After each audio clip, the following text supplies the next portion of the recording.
Sindiri kufara zvisingaiti. Ende ndaswera ndichifunga. Nasingatombofungidzira kuti mungaziva zvana ndichifunga. Kondonenzo. Inde zvarusoka.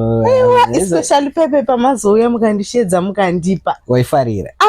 Nasingambofungidzira kuti mungandipa nguva dzidzi.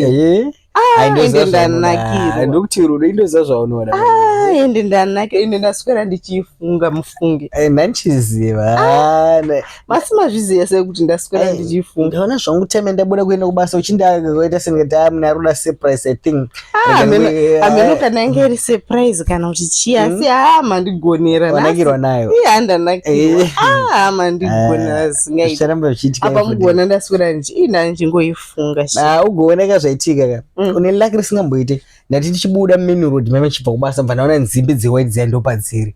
Ndobva ndatoti kune mfesa munhu ndikutsva white ndoenda kuda ndoida kuti ndo type yandoda iyo. Ndobva ndatora nzimbe